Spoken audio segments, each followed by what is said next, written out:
I'm Mackayla, and today on the Soundtrack of Our Lives podcast, we are welcoming Ella Galvin. So we're really glad to have you here. Thank you so much for having me. I'm happy to be here. Yeah, so your EP, The Way It Goes, just came out. Can you share a little bit about what that process of making it was like? Yeah, it's kind of been almost 2, 3 years in the making because I started with Pink Shoes that came out in May of 2020, or no, it came out in May of 2023, but I started writing it in 2021. Hmm. So it's kind of been like a long process. I've always wanted to have like one body of work out, and I haven't done that yet. I've had a couple singles, but this just really feels like it's, solid, a solid couple of songs, wrapped together with a ribbon on it. But it's been really fun. It's been a great way to kind of help me find my sound too. Now that you've kind of created something that you said kind of helped you find your sound, how would you describe your sound at the moment? Well, I will still say it is always still changing, Hmm. always still evolving. But I usually say pop soul, but there's a couple other like indie singer-songwriter track. There's a definitely pop soul category track. There's Yeah. like a more rock track. Yeah. And then I'm rapping in one of the tracks. Why did now feel like the right time to finally put out an EP? It was kind of just the like I wanted to put it out in the fall. That was the plan. Hmm. But everything always takes longer than Yep. it's supposed to. And I also think a lot of the songs are very like summery, spring, happy sun times. Yeah. I wanted to move it and just like be able to plan it out a little bit better. Hmm. Uh, yeah, and I think it kind of just happened that I finished these songs at that time where I was like, okay, this will be a body of work. So do you have a song on the track that is a favorite to play or to listen to? I always say spare me just because that was such a rare writing process to me because I wrote that one really quickly in like one sitting, and I never really do that. I always go back and change things, but I never changed anything about that song. So that one has a really special place in my heart. But I also love Don't Look Ahead because that one I didn't even know was going to be on the EP until like a month before I had to finish everything, but it just Hmm. fits so perfectly into Yeah. the story of the whole project. And I was like, okay, I have to put this one on. But it also, I don't even know how to describe the genre of that song. I guess I would say just pop, but it has such a fun, like the last chorus is so fun. Hmm. And it just took on such a different sound than well, I didn't really have a ton of like ideas of what direction it would go. Like I was thinking, okay, this is very like songwritery, but when I took it to my producer, he did so many cool things with it. And we were both like, okay, yeah, this is how it should go. Yes. What was that process like in kind of figuring out which songs you wanted to put on the EP? I think the entire EP just is a story of like my early 20s in the city and Hmm. just kind of experiencing a lot of like relationship changes and just like learning more about myself and my love life. Honestly, Hmm. like it's changed so much since then, and I think all of the songs just tell the story of like, and they're all in chronological order actually of like when I wrote them, which I think is kind of cool That because is cool. not I don't know, you never really know what order everything's in, but I think it just Hmm. like it tells the story pretty well having them that way. But yeah, it's really just about a lot of relationship stuff. Do you have any advice for people that are in relationships and are kind of, working through the issues in their relationships? That's such a good question. I don't know, I guess I would say like communication is important, and everyone knows that, but I don't know, that's the most important thing. That's where like every issue I feel like stems from is Hmm. not communicating your feelings just does not make for a good time. Yeah. Communication is always important. I feel like it's something that everybody says, but like people are like, yeah, whatever. Everyone says that. We know it. Yeah, it's And then like it nobody goes actually does it. past you.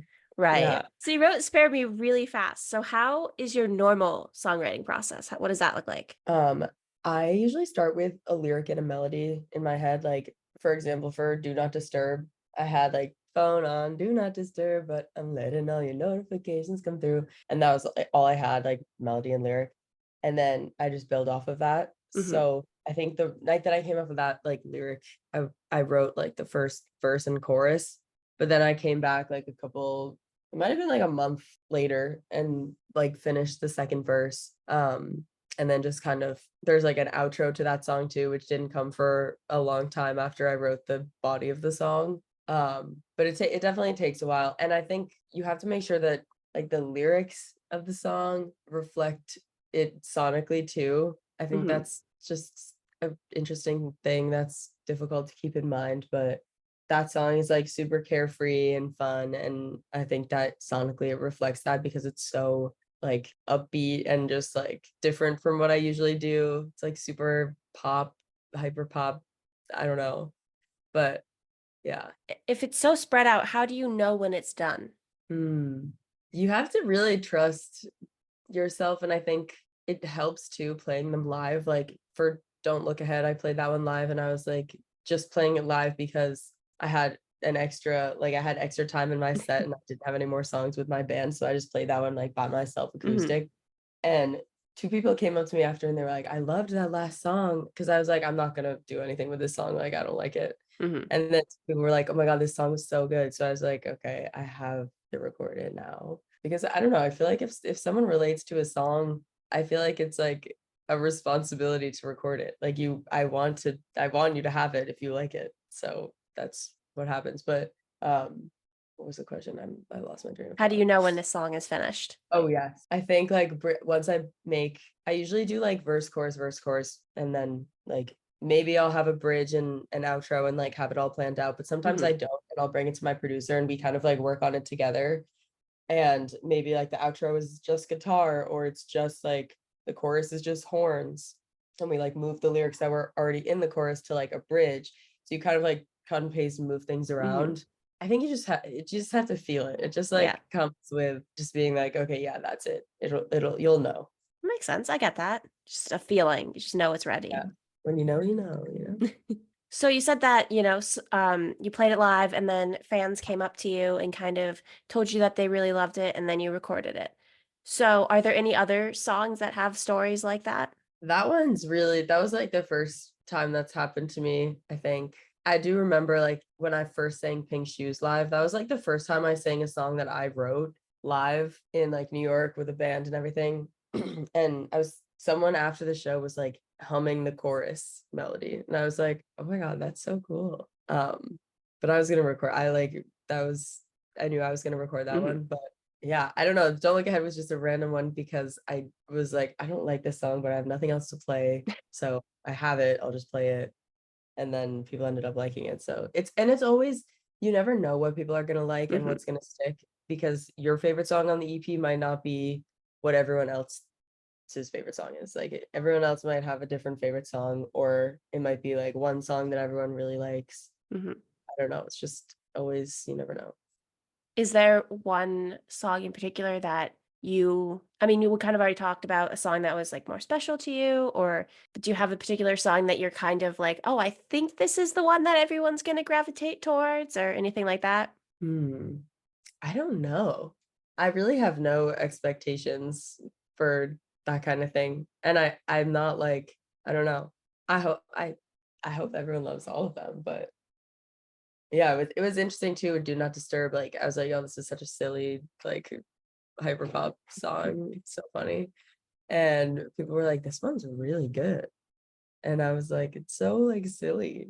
Like, I don't know. I feel like there's like not a ton of depth to the lyrics than there are in my other songs. So I was just like, that's interesting. But yeah, I don't know. I don't know what everyone's gonna like. I'm excited to see that. Yeah, it'll be cool to see, long term what people's favorites are because every song is so different from each other, but they're all very cohesive. And so it's always interesting to see which song people gravitate towards. Hmm. So you mentioned playing Pink Shoes live for the first time. What was that experience like?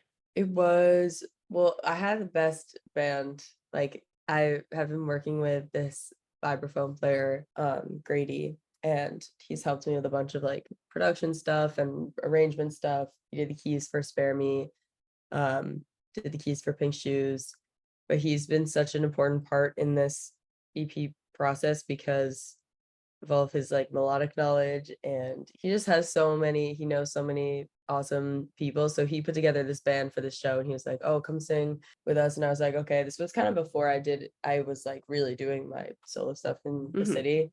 I think this was like 2021 and I kind of started in May of 2022 doing solo stuff and shows that were like, this is Ella Galvin. So before it was like a band, Mhm. and it was awesome. Like everyone in that band is so talented. Like it was just such a fun time to be on stage with everyone and just really feel the music instead of like being like, oh, how's this gonna go? Like, I don't know. And that was the day that the Pink Shoes chorus was written. Like we Mhm. didn't have a chorus for the song. We were in rehearsal for the show that night, that day. So we were like, let's see if we can come up with a chorus. We came up with that chorus. And then it was like written that day. And then in the night, someone like in the audience was singing it after the show. And I was like, that is cool. But Yep. yeah, it was a great time singing that live. It's That always must a have great been time. stressful writing it day of, or part of it day of. Yeah, sometimes it's like, yeah, sometimes it's just the way it goes, as they say.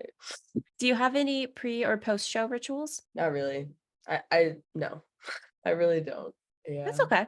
Just trying to focus on like the performance and like connecting with my band before making sure we have like everyone has a set list, everyone knows Mhm. the transitions between songs. Yeah. Those are very important things. Yes. So you've played a couple of shows since that first show. How has it, kind of changed now that it's you're doing the solo stuff? How has that changed being on stage for you, or has it? I think it sometimes is stressful just because I don't have a set band yet. Like I'm always calling in like a drummer, a bassist, a guitarist, and keys, and Hmm. sometimes maybe horns. So that is kind of stressful because like I have to coordinate everything and like everyone's schedules are busy. Some people have 9 to 5, some people work restaurant jobs at night, so it's like so hard Hmm. to find a time for rehearsal. So I usually only have like one rehearsal before every show, which is also like, but I work with a lot of really talented people. I'm very lucky for that, and they all always kill it. So I'm always stressed, but then I'm like, I don't need to be stressed. It's gonna be fine. And it's also just like so much about having fun on stage and like Hmm. you have fun, the audience has fun, and you just have to trust yourself and everyone else and just like really be like a unit together. Yeah, that makes sense. I'm sure it's always hard to be a unit if you've only had the one practice. Yeah, sometimes it is, but we're all homies. So Yeah. we all are just like, let's do this. It'll be great. Yeah. So what was that decision process like in terms of going solo? I was in a band for I joined my first band like senior year of high school, and then throughout college I switched joined a different band, started a band with the guitarist from the band before, Hmm. and we started this new band and it was super soul pop, like super fun. And then I left in like 2021, in January of 2021, because I was like in New York and everyone else was kind of like it was like super remote. We were doing everything really remote, Hmm. so it was hard to like have shows and stuff. So I left in 2021 and then I was like, I think I'm done with music. And then I met Grady, who's this vibraphone player who like really has changed my music, like my whole music thing. And he was like, you can't not sing, you have to sing. And I was like, okay. And then in May of 2022, I had my first solo show at Bowery Electric in the upstairs like map room, which is truly so tiny. It's like the size of my New York bedroom. It's so small. It's like half of the room is taken up by the band. Like it's Hmm. insane. Um, but that was awesome. And then a year later, or like 8 months later, I played downstairs at Bowery Electric, and I was like, wow, this is awesome. But yeah, it's been really cool. It's really cool to have because in a band, like everyone has to make decisions. You have to run it by 8 other people, and it's just a lot of like back and forth and a lot of like, I Hmm. like this, well, I like this. I don't think we should change it. I think we should change like there's just different opinions and it's nice to have full control of like I like this guitar outro. Let's use this I and bet. like we can use it. Yeah, I Like bet it's it's not nice to just be like, have the final decision, the final say and everything. but it is definitely a lot of work because I don't have like 8 other people helping Hmm. me with social media stuff and PR and whatever. Like I'm literally one person. Right. Like it's truly impossible to do everything. But I also just got a manager, so that has been really awesome. But that's taken some stress off of you. Definitely, definitely. Thank Yeah. God. I was losing my mind. So what lessons have you taken from being part of a band and used in your solo career? Ooh, collaboration is important, even though you disagree, like there's ways to compromise. Mhm.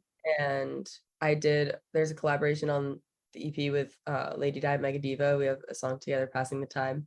And we're coming up with different lyrics and like had changed some of the melody stuff, but it's like you have to really trust each other. And I think we Mhm. really did for that process, which was really a beautiful thing. And I also think just in general of doing solo stuff, my biggest piece of advice is try to learn how to do everything by yourself, which is like really overwhelming, but it's so helpful. Like I during COVID, I learned how to use Logic, the like recording software, and Mhm.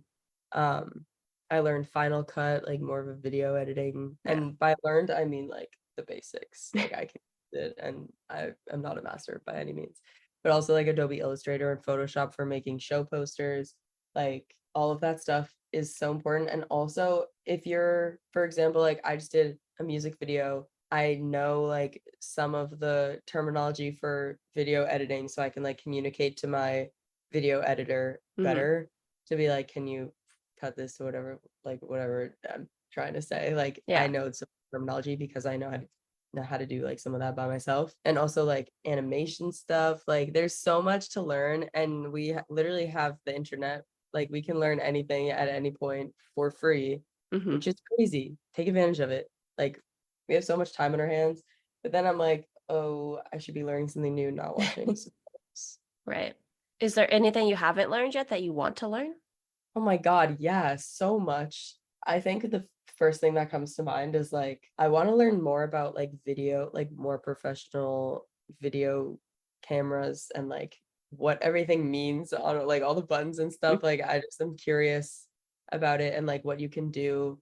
Just like more video stuff is interesting to me because I feel like a little bit powerless on that front. Like I don't really know how to edit as Mhm. well as I want to for a music video. Like and like color editing. I don't really know anything about that. Color grading. A lot of video stuff. But also, yeah, production. Always production stuff. Is there anything unrelated to music that you wanna learn? Hmm. I'm always trying to learn more about makeup. It's kind of related to music Mm. because Yeah. I don't know. But I watch a lot of like drag queen videos to learn about makeup, and that is like so helpful. Like Mhm. they just know. Like I've learned so much. And like fake eyelashes, like drag queens are so good at all that stuff, and it's awesome. Everything I want to learn, I feel like is music based somehow. That makes sense. It's related to your career and it's important stuff that you learn because then you can help forward your career and all that, so it makes sense. Yeah. And like making my own merch, like DIY merch. I'm trying to figure that out. Oh, that'd be cool. What kind of things would you make? Like shirts. I did actually did this collaboration recently. This Brandy Melville, the like owner of Brandy Melville Mhm. has like collects music equipment and has this huge studio in Soho of like all this music, and the only way he could justify having all this equipment was like having musicians come in and like record stuff and word the clothes, and like you do a collaboration basically, which is like I definitely don't support Brandy Melville, but I don't know. It was just interesting, but they also let you like the exchange is like you take 10 free things from the store, and I took all white t-shirts so I can make them into merch because I was like I need to be sustainable somehow in this collaboration moment. But it was fun. There was a lot of like really cool guitars and equipment, and like I learned a lot about like I don't know, it was just a very cool room. I had no idea it existed even. That is cool. I haven't heard of that before. I know it's so random, and like everyone hates Brandy Melville, so like I don't know. It was an interesting. I felt kind of weird about it, but it's cool. The music equipment was crazy. Like, why would I say no to recording like with all this crazy equipment? That's Mhm. like guitars, crazy pianos and stuff. Like, it was really cool. And Like you got 10 if free you have t-shirts. all this equipment, yeah, and the t-shirts. He has all the equipment, like you got to use it. Someone's got to Yeah. use it. Otherwise, it's just going to waste. Might as well be small musicians who can't afford half of the guitars in there. So what was the biggest thing that you thought you knew about going solo that kind of surprised you? I think how much I have to do by myself. Like I kind of knew that it was going to be a lot of stuff to do by myself, but I wrote it all out one day because I was like, my thoughts were like everywhere. Mhm. So I wrote it all out, and it was like this 3-page Google Doc. And it was not even like, there's definitely still more, Right. but it was just, it's so much to like for exposure for whatever, like, and it's really, really expensive. And small artists like don't have the money. Like I was working a 9 to 5 for 2.5 years, which is how I am able to finance this project. Mhm. But I'm like, now I'm like, for the next one, do I have to have another 9 to 5? Like, what do I do? But yeah, everything is expensive, which like we all know that. But But still it's like merch surprises you. so expensive. That's why I want to do DIY merch, like getting stickers, paying like all the musicians that are on every track and the producers and the mix and masterers, getting photography for every cover art thing and promotional photos, Mhm. getting like PR, having my manager. It's so much. And I have like an entire Google sheet too of like the breakdown of every single expense.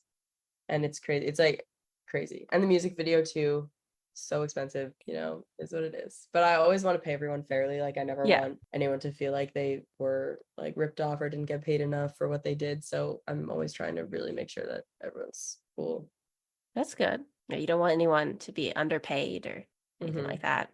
Yeah, so what advice do you have to somebody who is going solo for the first time? I think, yeah, just learning everything by yourself, trying to learn as much as you can, and really building your network with whatever city you're in, just going to small shows of like small bands, your friends, sisters, aunts, cousins band, go to their show, talk to them after, ask them what their processes are, who they use for merch, where they get their stickers, where they get like, I don't know how they do everything. Like Mhm.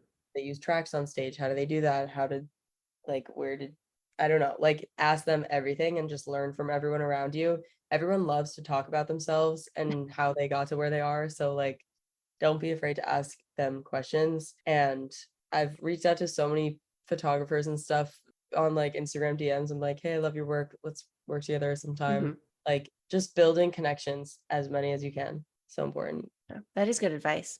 What would you say is like the most important thing that you kind of sometimes forget to do, but is very important to do for your career?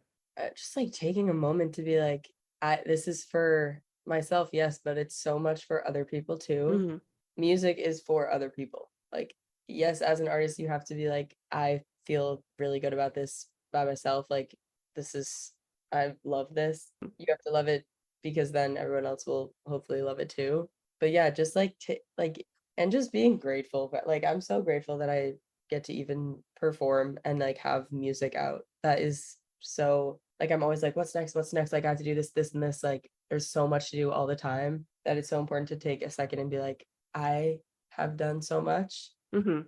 and like it's okay to rest. It's important and Yeah. vital to rest and just give yourself credit. And yeah, that's just important. Yeah, that is very important. What kind of things do you do for downtime or rest? TV, TV, TV. I love watching TV. I literally love it. It's so bad. I wish I didn't love it as much as I do. But I'm like thinking when I'm like at work, even like on a Friday and Saturday, I'm working like so literally till like 2:30 in the morning. I'm like, I can't wait to go. And I'm like so tired. I'm like, I can't wait to go home and like watch 5 minutes of TV and then go to bed. Anything in particular that you like to watch? Um, my favorite TV show I think is Breaking Bad, but and I've already seen all of that and Better Call Saul, love those. But I'm watching Sopranos right now, which is also really good. Mhm. Um, what else am I watching? I my roommate and I have been watching Housewives of Salt Lake City, which is crazy. Literally crazy. And then the L Word. The L Word is such a good TV show. I love that show. It's like a lesbian 90s TV Mhm. show. I'm obsessed with it. Yeah, such good stuff out there. I know TV is so addicting, but it's so good. It is so good. It's hard to be like, wait, no, I should go to bed now. I need to turn it off and just Or like walk I should away. learn something. I don't know. Yeah. I could be doing so many more productive things that rather than rewatching the show I've seen a million times. Yes. But rest is important, and that Right. is It's a so delicate balance. for sure, for sure. Looking back, what advice would you give to your younger self starting in music? Hmm, that's such a good question. I don't even know. I guess again, like learn more shit, like learn more. But I did a lot. I wouldn't change anything. Um, I'd just say like keep going Hmm. because it's like this industry you can like it's so easy to be like, okay, this is too much work. It's like I can't do this. Yeah. Like easy to give up. And it's not easy to keep going, especially when you're like playing for like two people in the room. Like that is important. But one time I had a Hmm. gig and literally no one was there. The manager Oh, was like, yeah, you don't have to play. You can stop. Like it's like this is insane. It was like some like acoustic thing that I was doing for like this coffee shop in Astoria, and like literally no one was there. But that's part of it. He was like, I'm so sorry. I was like, no, this is part of the journey. I love hmm. it. It's great. So when you have moments like that, how do you kind of stay motivated to keep going? I just think about all the people that are doing what I aspire to do, like touring artists who went through that and did that and were Hmm. playing to empty rooms. Like we all have to have that step. Like, Yeah. I don't know. It's important. And it's like if you have talent, all you have to do is like keep going. Hmm. And there's no reason why you wouldn't be able to be successful. Like we all have so much to offer and every artist is so unique. It's not like, oh, there's not like there's such a concentration, like they don't need me. Like Hmm. everyone's voice is so unique. You Yeah. have to share. You if you're like, oh, I'm scared, why are you scared? Like you're scared of what other people think. Why? Like I think that's probably what I would say to my younger self. Like don't be afraid of what other people think. Like just be confident and like post about music and I don't know. Yeah. It's harder said than done, though. Mm-hmm. But people really respect someone that's like super confident in what they do Yeah. and they don't care what people think in a way Hmm. that's like not in a obnoxious way, but like in a way that's like I value like I my craft is so important to me. Like this is what I'm gonna Hmm. do. Yeah, for sure. What is the best advice that you've been given? Hmm. Oh, that's such a good question. There's so much good advice that I've been given. It can be a couple. It doesn't have to be just one, if that's easier. I've learned so much. I learned so many things from just talking to other small artists and being like, just it's so important to have friends that are also trying to do this. Like Hmm. me and Lady Di My Diva have been close friends since like 2022. And it's so nice to have someone that's like sharing the same, like celebrating the same milestones and having the same like disappointments and being like, oh, I feel you. Like Yeah. and when something good happens they're like, oh my god, that's amazing. Like it's so important to have friends like that who can really relate. And yeah, it's been really fun like making the transition from like working in corporate America to like working in a restaurant. I love working in a restaurant. Like it's so fun and being free during the day to like work on music and like do things and be in the sun this time of year. I've never had a summer in New York that I've been like free during the week. Hmm. That is wild. I'm gonna get so tan. But it's so fun too. Like my restaurant friends can hang out with me during the day too. Hmm. It's great. Yeah, I guess having friends that understand what you're going through is very important. Definitely. Because otherwise there's no one to kind of like to share those moments with, because like your friends that aren't going through it, they're happy for you and they're understanding, but they don't really realize what goes into it. Or they're like, I have like some issue happens with a music video or something, and I'm like, oh, this happened, like so frustrating. My friends are like, well, can't you do this? Can you do this? Like, I don't know. Some of them, it's always like we're always trying to problem solve, which I get and love that. But also, like, if I say that to one of my music friends, they're like, oh yeah, I've been there. Yeah. They're trying to be helpful, but they just don't understand how to be helpful, I guess. If that makes sense. Yeah. It's always hard because it's such a like a thing that everyone is like, oh yeah, I know how that works. I've seen people make music videos. I've seen people, release songs and all of that. And so they're like, yeah, I understand what you're going through, but they don't. Yeah, there's so many details. Like, there's so much to know, and I don't know anything. Yeah. So before I ask the last question, was there anything else that you wanted to mention or talk about today? I don't think so. You had so many awesome questions. Oh, thank you. Yeah. So the last question is, what is the soundtrack of your life? Mm. Before I ask how to answer this question, I'm just going to answer it because I might answer it wrong, but this is There my is no answer. wrong answer. It's your life. I think It Runs Through Me by Tom Misch. That's my favorite song of all time. And whenever people are like, do you have a favorite song? Always is that one. Because the melody, like I literally have goosebumps just thinking about it. The melody of the song is so good. Tom Misch is an insane guitarist. And not only is the melody like so killer, the lyrics are about how music is so important to us and it's like what we live and breathe. And it's just like everything. He's like, the lyrics are like, you can't take this away from me, the way I hear the melody, the waves bring clarity. It's like such a good song. That is the soundtrack of my life. But was that question like one of my songs? Was it like No, it's however you album want to or answer it, because I mean it's your life. So I can't tell you what the soundtrack of your life is. It's not my life, it's your life. what's the soundtrack of your life? I feel like it's always changing, if that makes sense. Because I feel like it depends where I'm at in my life. Yeah. So I love that you have one that is kind of all time, because I don't know if I could say I have an all-time favorite song, but I'm glad that you do. I feel like bad for like Earth, Wind, and Fire. I love them. September, a fantastic song. But I don't know, something about that one song by Tom Misch. It's like everything to me. Yeah. If it's your song, it's your song. It just is. You just feel it. It's awesome. Yeah. So for our listeners who want to stay updated on your work, where can they find you? Instagram. My Instagram is Ella Galvin, and hopefully I will have a mailing list or like text blast list soon. I'm trying to work on that. Another thing to learn. Love that. But yeah, I feel like Instagram probably is the best way. Okay, awesome. Well, thank you so much for coming and talking to me today. Thank you so much for having me. It was so fun. Well, have a nice rest of your day. Thank you so much. You too. Listeners, go check it out. Make sure to subscribe and follow us on Instagram, Twitter, and TikTok at STO Lives Podcast. Thanks for joining us.